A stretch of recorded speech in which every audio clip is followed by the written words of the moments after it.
Podcasting Q&A for October 2nd, 2017. I'm Daniel J. Lewis. International Podcast Day was just this last weekend on September 30th. Go to internationalpodcastday.com to learn more about that international event. We had a fantastic celebration. A lot of people showed up for the live event. Congratulations to the Podcast Awards winners, especially big congratulations to my great friend Dave Jackson for winning with School of Podcasting, the technology category. So you know what? Now I can't be the only one who can say the award-winning podcast about podcasting. Now I'm simply one of the award-winning podcasts about podcasting. But Dave certainly deserves that award, and it's fantastic to see that he got it. I've got some great questions that have come in for me to answer during this live event, podcasting questions. If you have a podcasting question you'd like answered during one of these live events, then please email a concise question to feedback@theaudacitytopodcast.com. Questions about getting interviewed, questions about interviewing, and some technology, thoughts on metrics, and some other things. And I'll be keeping an eye on the live chat. So if you have questions that you'd like me to answer live when I do this Mondays at 2 p.m. Eastern over at theaudacitytopodcast.com/live, post them in the chat room as well. So first question comes from Mins, and with a bit of a setup to this question. Mins said, "We are looking to learn how to make good listening educational podcasts. I volunteer for a medical charity which supports rural clinic officers in Zambia. With medical advice from doctor volunteers in the United Kingdom using a purpose-built app. The clinical director and I are trying to make some educational podcasts for the clinical offers and felt that co-hosting would keep the listening party's interests. However, we're unable to be in the same place and are using Skype. How would you recommend recording this, and any pointers on avoiding tinny-sounding voices?" Well, Mins, there are two things. Well, actually, let me back up. I have two basic recommendations, but there are several things that could affect the quality of your sound. So the first thing to consider is microphone technique and environment. That affects your sound actually much more than the actual microphone you use. For example, with this microphone, this is a studio dynamic microphone with a cardioid pickup pattern, which means that picks up what's in front of it. The dynamic is the type of the capsule on the inside of the microphone. That does not mean it picks up less ambient noise than other things. It just means it picks up sound differently than a condenser does, but it picks up sound equally like a condenser would. It's more about pickup pattern and technique. So with your microphone technique, no matter how expensive of a microphone you buy, you can get bad sounding audio from it if you don't use that microphone well. So whatever microphone you and your co-host are using, make sure you are close to that microphone, ideally about a fist width away from the microphone, and angle it slightly off axis. If you are farther from the microphone, like let me demonstrate that now. I will move farther away from the microphone and turn up the gain. So here I am out here. The microphone is now about 1.5 feet away. And you'll hear any kind of sound I make, and especially if I turn off my compressor limiter gate. So now this is the sound that you get. And this doesn't sound bad, but it also doesn't sound as good because I'm so far away from the microphone, and because it's now more, quote, sensitive, unquote, in my ears, I feel like I need to be farther away. But the farther away from the microphone I get, the more room noise you'll hear, the more ambience you'll hear, and the less presence you get. Notice when I say something that has an S in it, it sounds more piercing. That's because of the way the acoustics are working, or the way sound works, and that the microphone is picking up, because I'm now much farther away from the microphone. Now, these big obelisks behind me are actually acoustic panels that I built. So they're absorbing the reverb in the room. Otherwise, if I was talking to you like this, you would hear my sound bouncing off the walls, making it back into the microphone, and it wouldn't be a pleasant experience. But when I drop the input levels of the microphone to something much more like this and get closer to the microphone, now notice that it sounds significantly different. It sounds so much better, so much more clear. You're not hearing every single rustling sound, and even I'll turn my compressor limiter gate back on, which helps refine things a little bit more. So the point is, technique matters. Whatever microphone you're using, even if it's a cheap built-in microphone or a microphone on a smartphone or something like that, get close to that microphone. The second thing is environment. If you're in a room that has all kinds of hard surfaces around, the audio is going to bounce off of those surfaces back into the microphone. Now, you can reduce some of that by getting closer to the microphone, but you don't want to be right up on the microphone like this. Not only is this uncomfortable, but it also means that you'll hear every single little sound that my mouth makes, every sound. You don't want to kiss or eat the microphone. You want to be about a fist width away from that microphone. And the closer, though, up until that limit that you are to the microphone, the less it will detect of the sound around it, because it's just a proximity issue. For example, if there's a noisy crowd behind me and I come and I talk directly into your ear at normal talking volume, you will hear me very well. If I talk at the same volume but stand back in that crowd, you won't hear me. Because the farther away I get from you, the more you'll start hearing my voice mixed in with everything else, because my voice is mixing in with everything else. So it's that separation. By getting closer to the microphone, I'm separating my voice from everything around me. So technique matters a lot. Matters a lot more than the microphone. The other thing, you mentioned avoiding tinny sounding voices. That can often happen when you're using a really cheap microphone. And really cheap microphone could come in multiple forms. So I'm wearing actually backwards, but these are regular Apple EarPods that come with Apple iPhones and such. And this has an okay microphone built into the headset. There are other headsets that have similar things, but the problem is that those little microphones are so small that they sacrifice a whole bunch of quality, and you will end up getting a lot of very tinny sounding audio from a headset. Plus, with a headset mic, if someone is moving around in the slightest, that little microphone is going to rub up against their clothing and make some really distracting sounds inside of the audio. And it's not a good experience. Either have them hold the microphone out, like pinching the cable, and tell them, do not move your hand. Or the other thing you can do, if you're trying to keep things simple, is if they have a smartphone, get them to install Skype on their smartphone or one of these other apps I'm about to tell you about. But have them use their smartphone as if it's a regular phone call, holding it up like this to their face and talking into the microphone here, because this microphone, I've tested this, the microphone built into the smartphone is better than the microphone in the little headsets, and often better than the USB headsets, well, especially better than the USB headsets with the little cheap microphone built into it. So now by holding this up here, not only are they using the better microphone, it's putting it about a fist width away from their voice. It's getting the microphone much closer to their voice. So if they're not in a perfectly acoustically treated environment, you'll still hear them really well.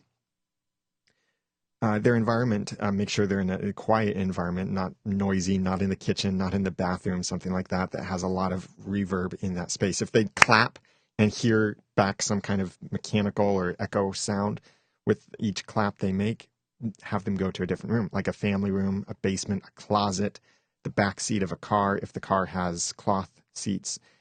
These are places that are good with acoustics. Get them using a better microphone. Either have them buy one that they can plug into a device, or have them use their smartphone, holding it close to their face like a regular phone call, and that will give you much better quality. The other thing is, instead of maybe only using Skype, and I couldn't quite tell from your message, you said, we are unable to be in the same place and are using Skype. So I know that English might not be your first language or something, I think I'm assuming, but you're from a different country. So I'm not quite sure if I'm understanding correctly, if you're saying you are using Skype because you're not able to be in the same room, or if you're saying you're also unable to use Skype. Nonetheless, what I recommend is there are other apps out there that can really simplify the recording process for you. Zencastr, Cast, and Ringer. Ringer is RINGR.com. or I have an affiliate link, I think, at theaudacitytopodcast.com/RINGR. And Ringer is an app that you install on each other's devices, and then whoever is the host sends an invitation to the other person. They tap on that link, it launches in the app. And what it's doing is, instead of recording the audio on your side that you hear from your guest, where maybe it's subject to bandwidth issues and such. Practical example here, on International Podcast Day, I did a live stream about how you can help podcasting grow. And I had as my guest Elsie Escobar. And Elsie's internet connection wasn't working very well, so she couldn't join the Hangouts.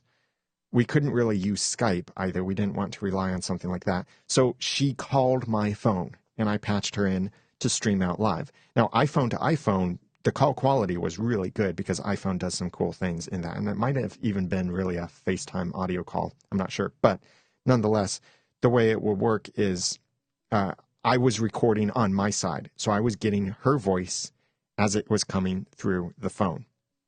That's what you might get if you're trying to record a Skype call, is you're recording the other person's voice as you are receiving it. So internet bandwidth could be an issue. All kinds of things could be an issue. If you can get them to record on their side locally, then internet bandwidth is not an issue. Like what Elsie did is, even though she was talking to me through the phone and I was patching that out to the live stream, she was also talking into a nice microphone and recording that on her side. And then she'll send me that recording so I can have a much higher quality version of her audio to combine with my audio.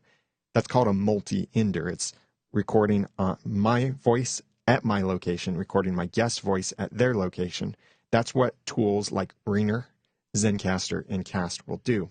So that can help you ensure that you have really high quality voices on both sides. And what's nice about it is then each of your voices will be synchronized automatically in those tools.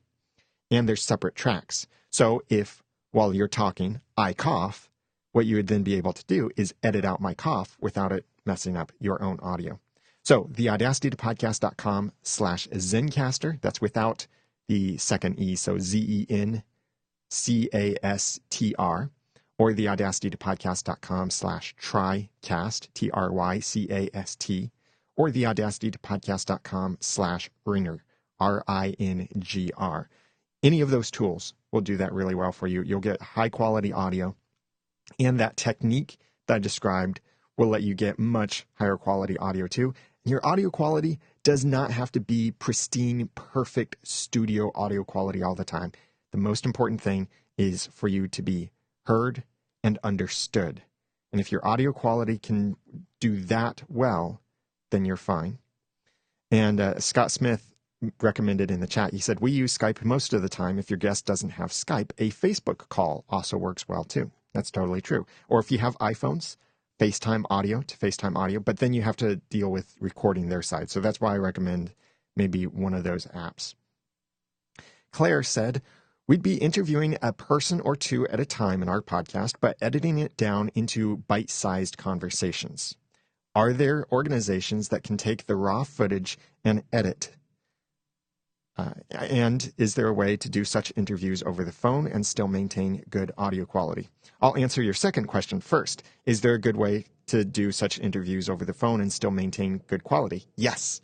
Those same tools I just recommended to Mins, theaudacitytopodcast.com/Zencastr, theaudacitytopodcast.com/Trycast, and theaudacitytopodcast.com/Ringer, RINGR. And my top recommendation is probably that most recent one, Ringer, at this time. They have some really nice features and recent updates as well.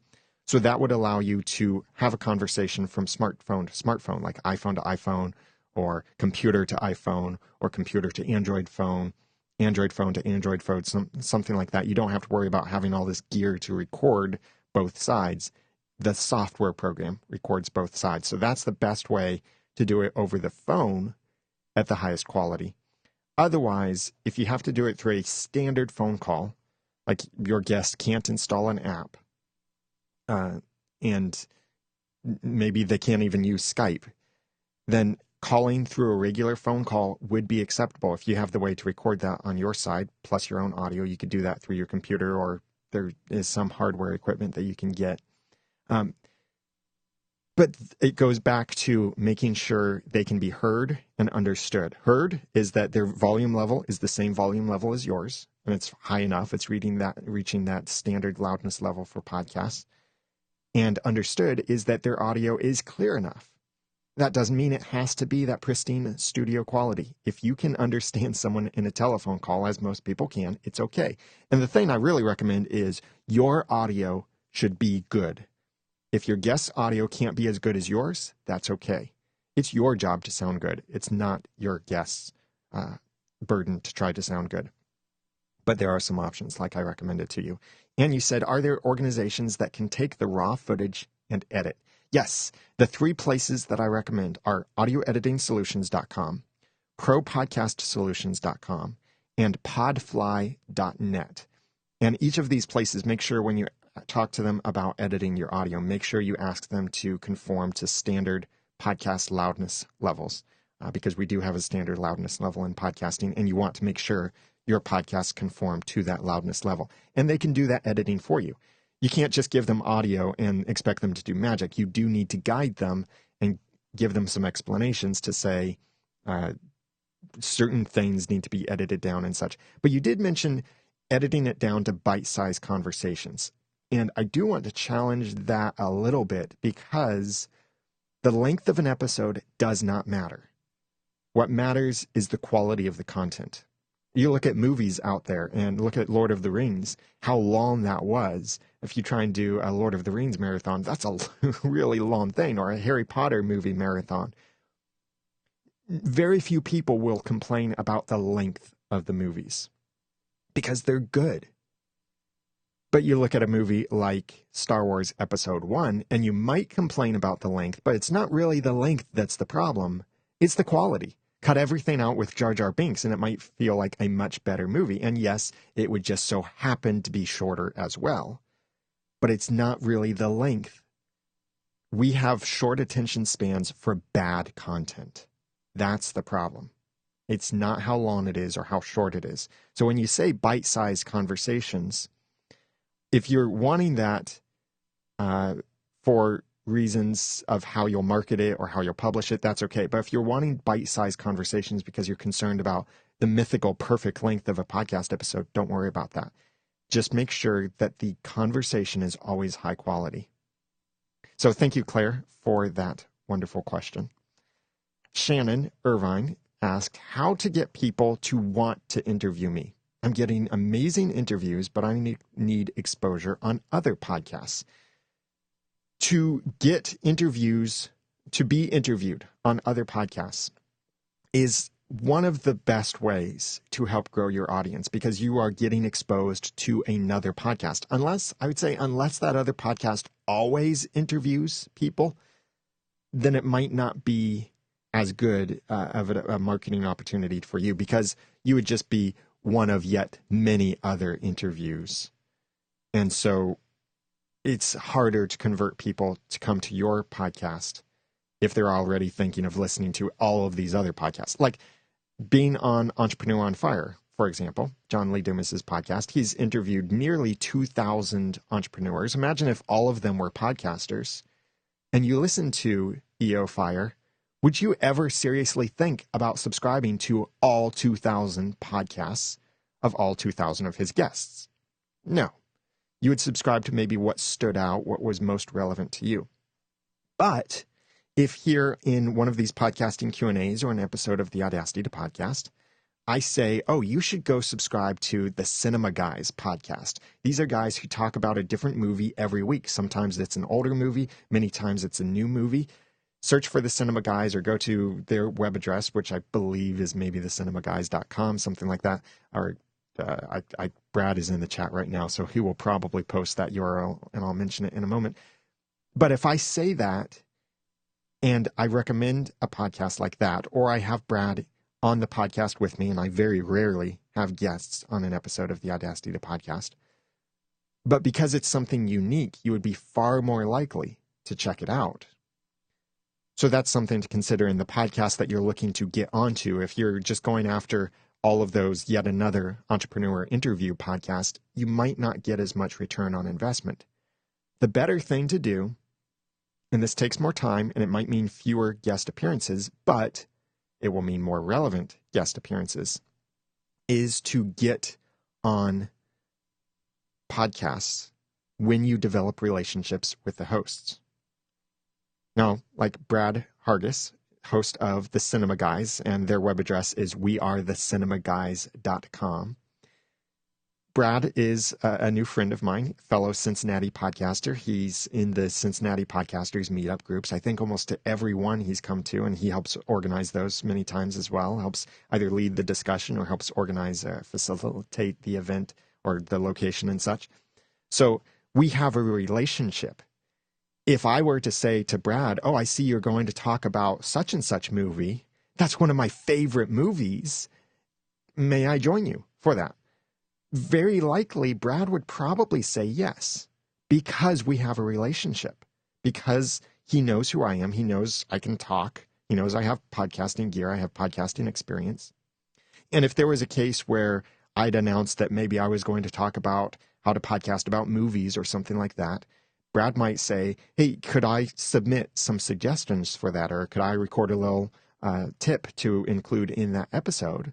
I'd be far more likely to trust Brad than someone else because I know Brad. It's about relationships. Build these relationships with different people, especially the people who already have your ideal audience. And you have to really seek first to give value in everything that you're trying to do. Look first at how can you give value to them. The reason why Dave Jackson, Ray Ortega, and I all mention each other so much is because we give to each other. We're great friends. Even though we're technically competition, we also realize that if you like podcasts about podcasting, you'll very likely subscribe to several podcasts about podcasting, not only one. So we don't really worry so much about your subscribing to Dave's podcast and not to mine, or vice versa. And there might be that case where you feel like, oh, I hate Daniel Lewis, but I love Dave Jackson. Well, if that's the case, I'd much rather you listen to Dave Jackson, because I don't want people listening to me, who send hate mail and such. I'd rather they listen to a podcast they love. And a big reason I'm motivated in that way is because I don't have sponsors. I'm not concerned about every single little download. I'm more concerned about the actual people, the relationships through podcasting. So I recommend that's the perspective you try to build with even your competitors or with the other people in your space. Be known for your specialty. Post in forums, communities, tweet things. Get known. Build your reputation for talking about that thing, so that when you approach one of these other people or other podcasters, they'll recognize you, or they'll say, oh yeah, some of my listeners have quoted some things from you or referenced you, or oh yeah, I saw that you're posting in such and such group and community. So build your reputation. The other thing you could consider doing is, because I know this takes a lot of work to build your reputation, build relationships and such. The other thing is there are companies out there who specialize in helping you be a guest on other podcasts. Two companies I recommend. One is Interview Connections, and the other is Interview Valet. There are other places I know of, I can't remember them specifically, but these two companies are the ones I recommend the most. Interview Connections can help on both sides, either if you want to interview people or you want to be interviewed by people. Interview Valet really focuses on helping you be an awesome guest. So that's why I would recommend you consider either of those. Yes, they can be pricey, but look at the value they provide. Instead of going and spamming every podcast out there saying, hey, we've got a great guest for you, which I get spammed all the time. People saying, hey, we've got this guest for your podcast. And, oh, it's so tempting to be passive aggressive with them, to respond back to say, oh, yeah, what'd you think of the last interview I did? And then wait for their response as they maybe realize, I don't do interviews. Or the last time I had anything that was kind of like an interview was years ago. The Audacity to Podcast is not an interview show. There are other ways I feel super tempted to get passive aggressive with some of these people. But anyway, they're spamming me with interview options when it doesn't matter to me. I mean, not that it doesn't matter. It doesn't matter to my audience, and their topic doesn't matter to me or to my audience. It's not something I would talk about. So hiring a company like Interview Valet or Interview Connections, they're not going to spam irrelevant podcasts. They'll contact relevant podcasts.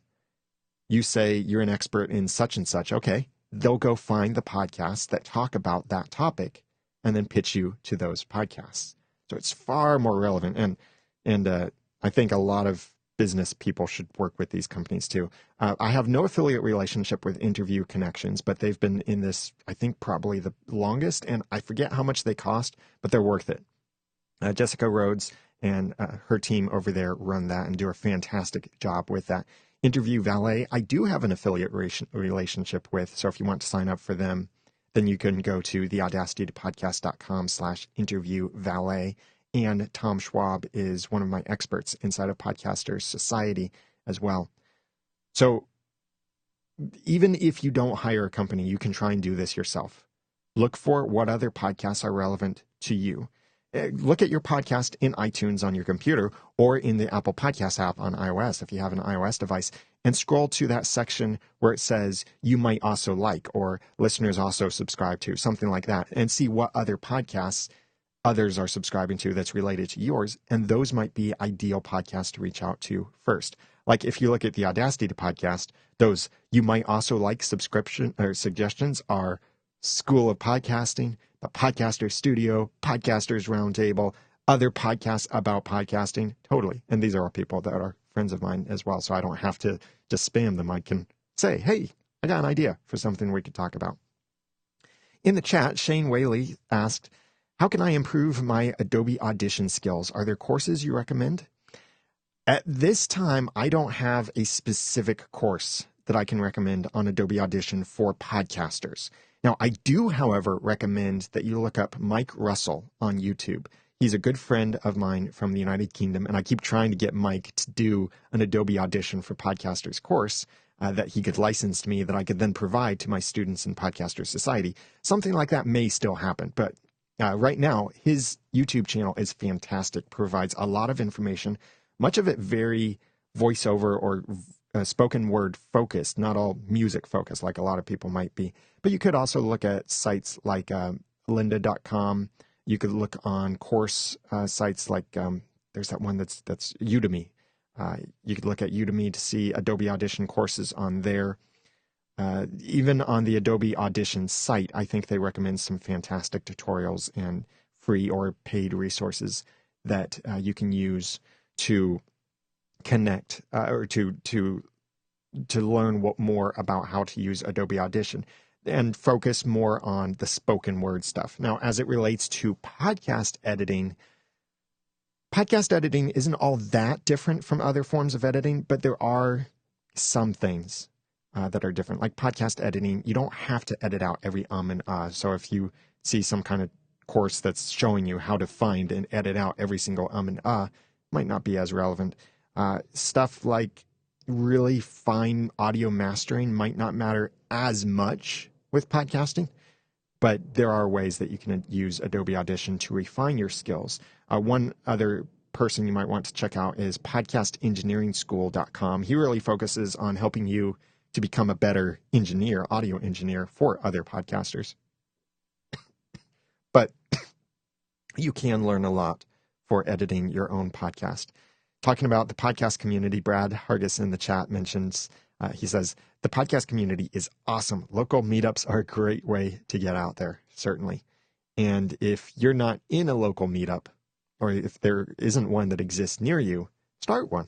Start a Facebook group called whatever local metropolitan metropolis that you live near, podcasters, or greater, like we have the Facebook group, Greater Cincinnati Podcasters. So it includes Northern Kentucky, Southern Indiana. There are even some Dayton, Ohio podcasters who join our meetup groups, at least on the Facebook group. And I'll be going up and speaking to the Columbus Podcasters group later this month, actually in late October. So there can be some crossover, but if there isn't already a group around, you could start that group and then search for local podcasters. Jeannie Hopper said, thoughts on metrics to include not only download stats, but also listening stats from listeners who did not, quote, officially, unquote, subscribe. Combining these stats creates greater value for potential sponsors. Demographics show younger listeners download/subscribe. Older listeners listen via the app where they access the podcast and or iTunes player on phone or computer. FYI, in FeedBurner stats, it's under the stat hits equals plays, aka listens. So several things on here about metrics. First, if you're looking at FeedBurner, stop. FeedBurner's stats are completely inaccurate. They do not measure things properly. They haven't updated their stats algorithm in a while. Here's just one example of why their stats are insufficient. If just looking at RSS stats, for example, if I'm subscribed to your podcast on my mobile device, here I am in my office studio. I have one IP address here. When I'm driving home, I have a different IP address because my phone is then on the mobile network. When I get home, I have a third IP address. So it's my same phone potentially checking the RSS feed from 3 different locations. FeedBurner won't filter that out. They'll see that as 3 subscribers. And the download stats also are completely ineffective with FeedBurner because of all kinds of reasons. So you need accurate industry standard stats. And right now, the 2 best places to get that are Blueberry, that's without the E's, blueberry.com, or Libsyn. And with either of those companies, you can sign up for their hosting or stats and use the promo code Noodle, and you get a free month. And these will give you your download stats. Now, you mentioned demographics show younger listeners download/subscribe. Older listeners listen via the app where they access the podcast and or iTunes player or phone or computer. I wonder, what demographics are you talking about? Most consumption happens on a mobile device. And I would actually say, except for the podcasters or the super fans of podcasts, most people don't actually know what their app is truly doing. So Edison Research came out with this data to say, to ask the question, do you download and listen later? Do you subscribe to the podcast? Do you listen right away? Do you stream it?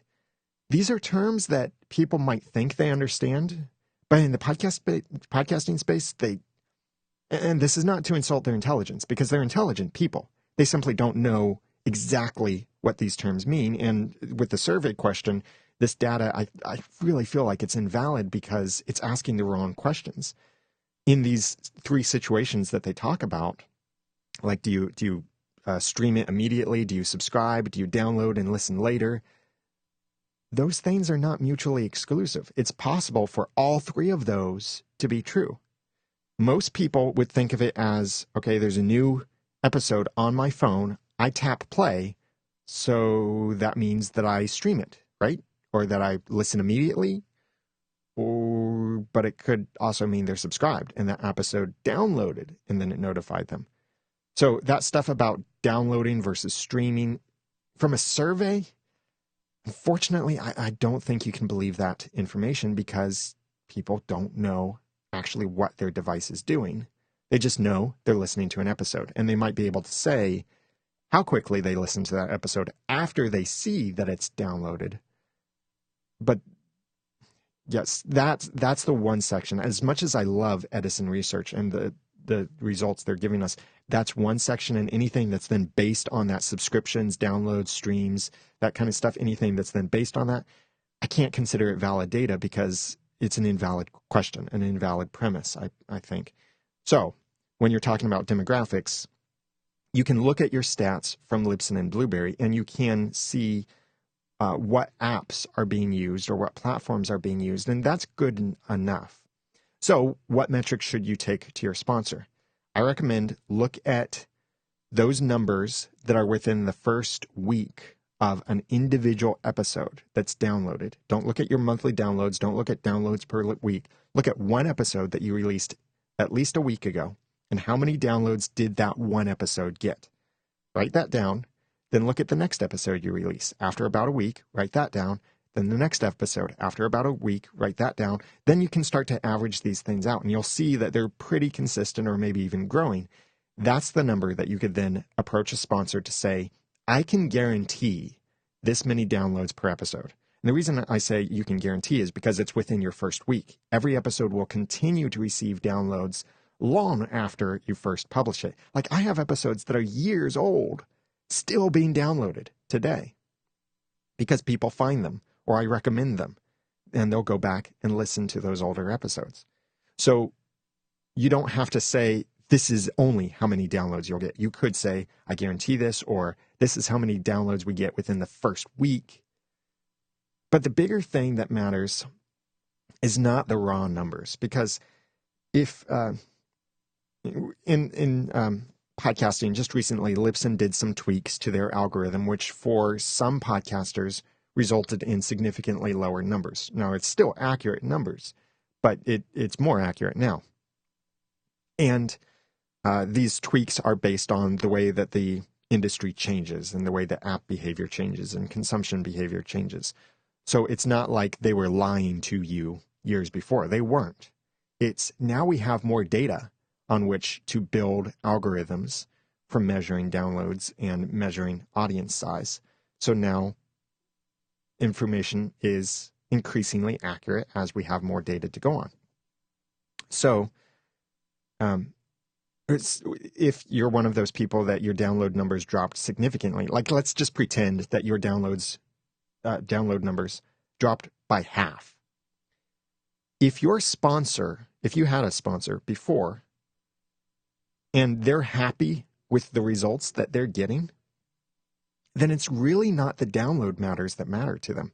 It's what they're paying, what they're investing in your podcast versus what they get back, their return, or in other words, their return on investment.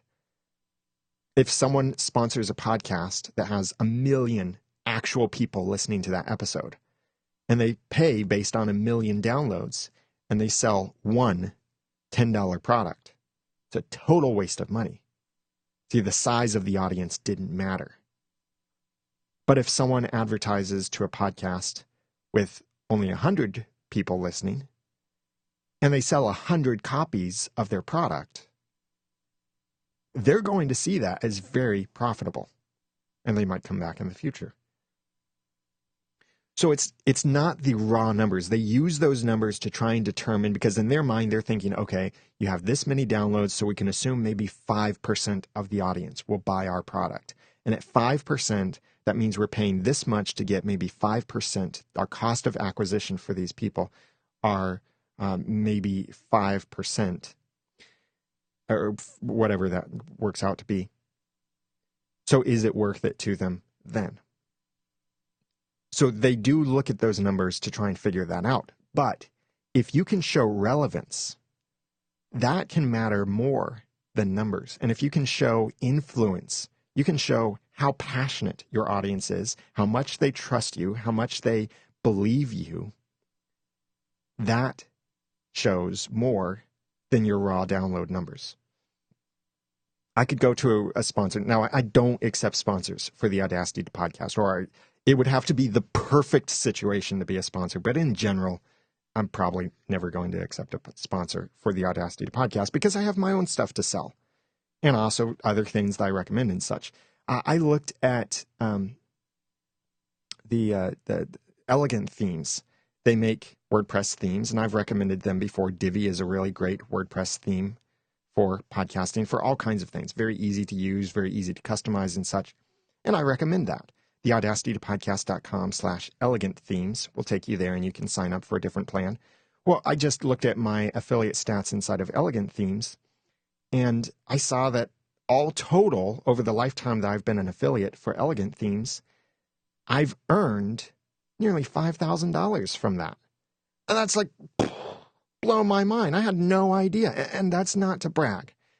That's to say that when I recommend something relevant, and I give a genuine recommendation, like I did an episode about different WordPress themes for podcasting and pluses and minuses to each theme, people will buy when they trust me, or when they trust the influence, when I have influence over them in some way. And you have to be very, very careful with that thing. And your integrity must always reign supreme, that you will recommend something because you believe in it, not just because you have an affiliate. For example, I can get paid $90 easily, $90 per referral for sending you to HostGator or Bluehost for web hosting. And I get only, I think, $50 per sale if I refer you to SiteGround. But the amount that I'm paid doesn't matter as much to me as my integrity in which one I truly think you would be happier with. I believe you would be happier and better served with SiteGround. And I have affiliate links for all of the web hosting companies, the audacitypodcast.com/insert name of product or service here. That's usually how my affiliate links work. So you can sign up for any of those that you want. And I don't recommend Bluehost as much anymore because I don't believe in it. I believe more in SiteGround. I've tested them. And I don't get paid as much.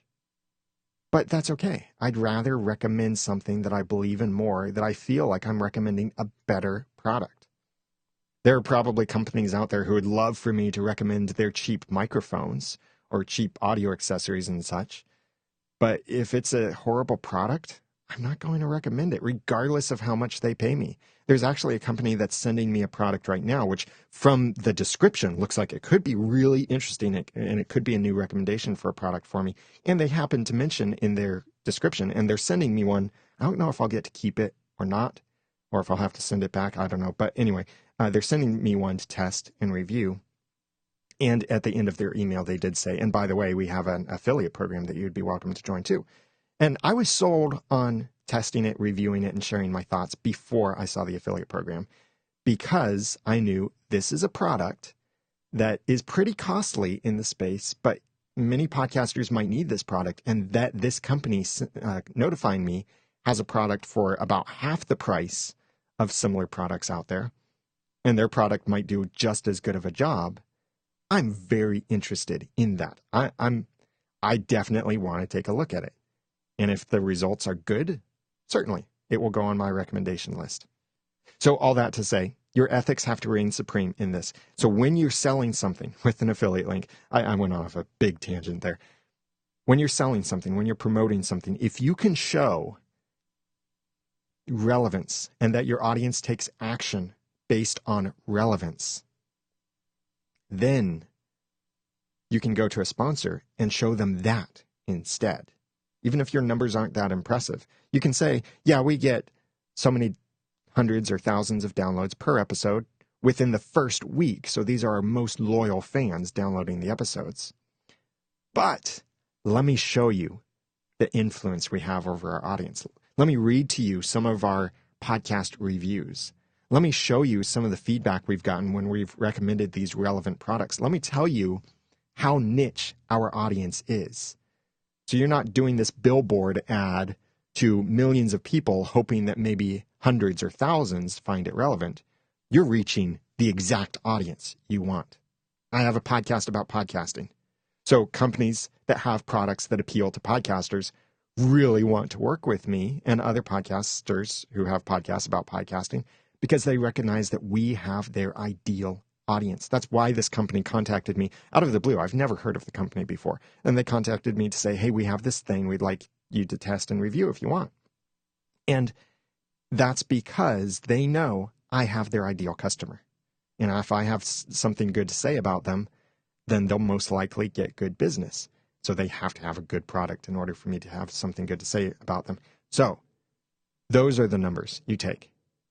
And they're not really numbers.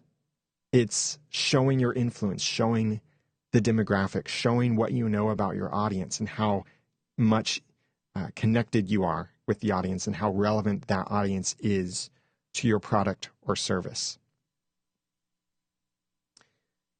I'll do one more question. I'm going to move a couple of these other questions. I had a lot of questions come in recently, so I'm going to move a couple of these other questions to next week's Q&A, but I'll end with this question unless I have another question in the chat room.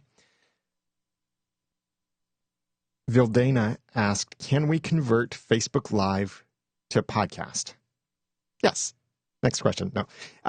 Yes, there are a couple ways to do this. First, if you're using live streaming software that allows you to record on your own side, record directly to your computer, there's a file right there, and you can strip the audio out of that. If you're not using software like that, or you're live streaming to Facebook through your mobile phone or through the browser or through something else, then what you could do instead is go back to Facebook after you've recorded that episode and download your video from Facebook. Now, downloading it is, let's see how simple this is. It's not too hard. What you have to do is you go to your video library for your Facebook page. You checkmark the Facebook video that you want. You go to the Actions menu and then click either download SD, or I really recommend download HD if you have the HD version. So you download that file. And if your Facebook Live is can be understood in audio form, then you could make a simple audio version of that file, which I'll explain in a moment. If your Facebook Live is something that's very visual, then it might not work in audio form. And I see this happen a lot. When people know they're on camera, they tend to do things that only work on camera.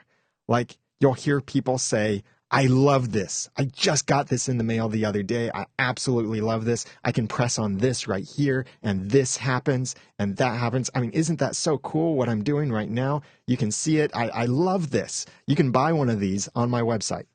Now, if you were listening to that, you have no idea what just happened. What's the this? What is, quote, this? What was I doing with it? Why should I buy it? Why should I care?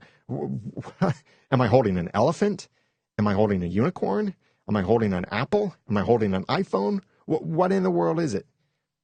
So if you're doing video, make sure you describe things so that your audio audience can understand. Even if you have a live audience, they might be listening only. And this happens quite frequently to me when I'm watching some kind of live event. I might have the live video in a different tab while I'm doing something else. Or on the weekends, often when I'm watching Dave Jackson's Ask the Podcast Coach, well, I'm actually not actively watching.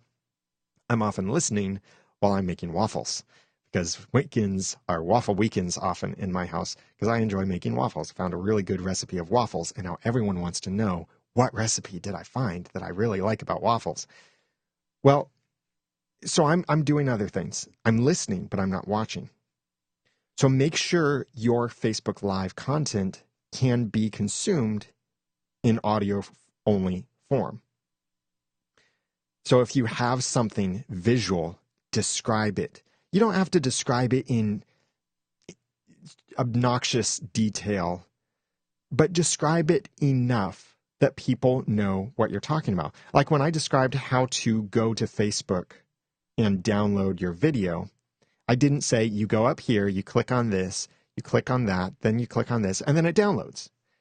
I described it, but I also didn't say, okay, you go to the button on the top that's right next to the search that says Actions. You click on that. That'll cause a drop down that then lists View Insights, Edit Video, Create Post with this video, Prohibit Embedding, Expire this video, Delete, Download SD, and Download HD. You want to click Download HD. See, I'm giving you way too much detail.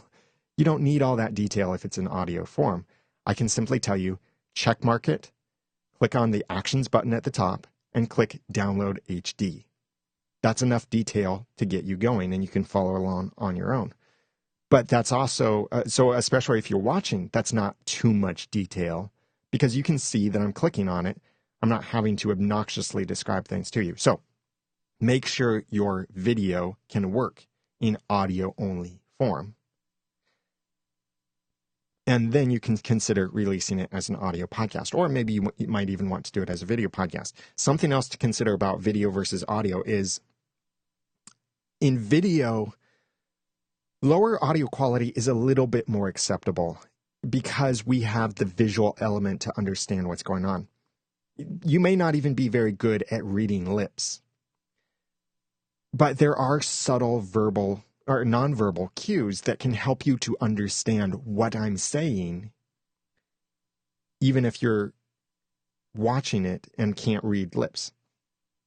This happens, I see this quite often with TV shows and movies. I might get a sound clip from it, And the sound clip is just as good of audio quality as the movie was, but you can't understand what they're saying as well as if you were watching them. And it's really crazy that that can happen sometimes. So keep that in mind with the audio quality of your videos. So if you have your microphone is a couple feet away from you because you're using your smartphone for your broadcast and you're using the built-in microphone on that, then the audio quality might be okay for live, but it might not be good enough for a podcast because people only have the audio. That's when it's really important to get a microphone closer to you. And I meant to do it this week, but I might actually do it next week. I'm actually thinking for these live Q&As that I do of not using this big studio microphone, but instead using a lavalier microphone, because I feel the video could be a whole lot more engaging if I don't have this gigantic microphone pointing at me. And instead you see me looking at you. Yeah, there'd be still a little microphone here clipped to my my collar or shirt in some way. But I think that might be more engaging, and as long as you can still hear me and see me, the audio won't be as good as the studio microphone, but still good enough. And it's certainly much better than if I was talking into the microphone in the web camera or in the smartphone that might be the web camera. So you can download your files, and then if you have Adobe Audition, you can actually drag that video file, which will be a .mp4 file. You can drag that into Adobe Audition, and it will rip out the audio for you. If you're using Audacity, you can drag that file into, or first install the FFmpeg plugins for Audacity, and you can get that from audacityteam.org. They have that link to the site there and instructions for how to install those. If you install that plugin on your Audacity install, then you can do the same thing. Drag a video into Audacity, and it will show you just the audio.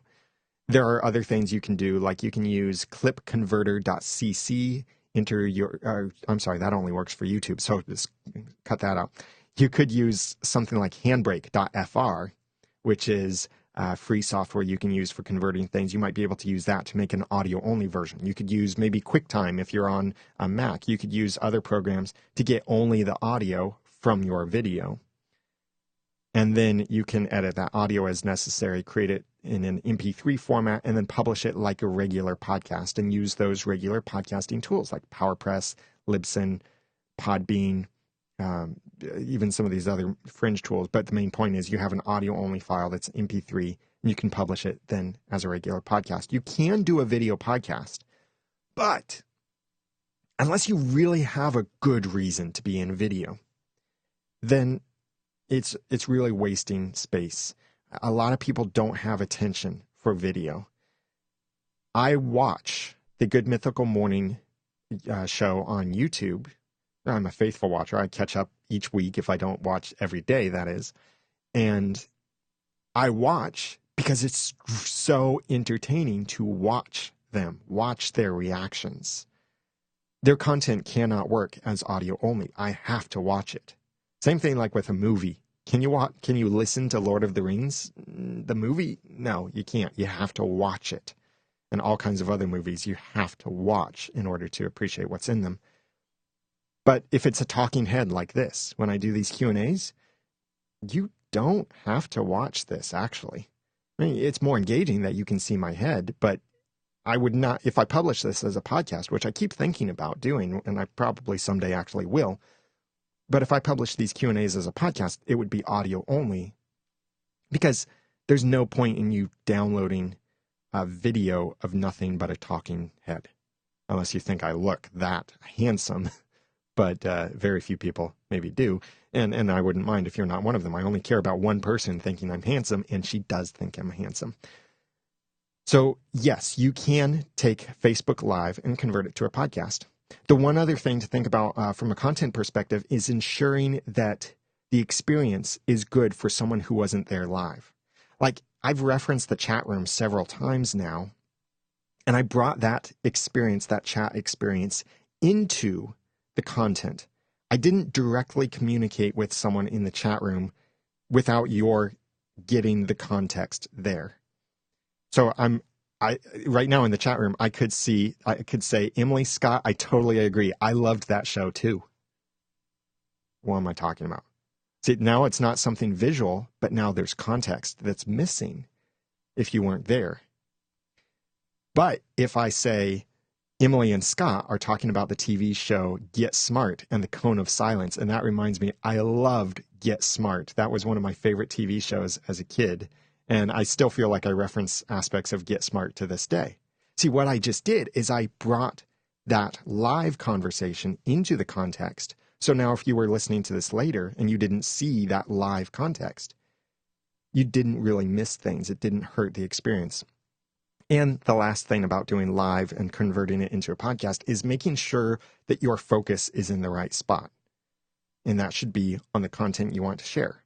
There can be times when maybe you finish a thought, then you glance at the chat room, and then you come back and move on. That can be a little bit distracting, but that can be easy to edit out. What you don't want to happen is that you're talking, you're sharing something, and, oh, hey, Brad, it's good to see you in the chat room. Now, what was I saying? Oh, yeah. See, that kind of thing really hurts the experience of the listener, and even for the live person, too. I remember back in the days of Blab, God rest its soul, there was a girl who, when Blab had their front page where you could see everything that was going live, this girl was doing some topic that sounded interesting, and so I'd popped over to Blab, to her Blab, and started watching, and she said, I'm going to tell you this story. And it sounded like it was going to be a really good story, something really interesting. I wanted to hear how the story ended. She started telling the story, and then someone popped in and said hi. She stopped, she said hi to that person, she responded to something she said, then she started the story over again. This went on, something like that, with some form of interruption, went on for 12 minutes. And the story probably would have only taken 2 or 3 minutes to tell. But she kept interrupting herself and distracting herself because of the chat room, because of what was happening live. And that may be fun for people who are watching live, but really I feel like, no, it's not fun, even for those who are live, and maybe even for those who are being acknowledged. It's not a good experience for everyone involved. So keep those things in mind. I shared a bunch of stuff I know just now. But keep those in mind if you're going to convert any kind of live event to a podcast. Make sure that context is there, and make sure you are focusing on sharing that information that you want to share.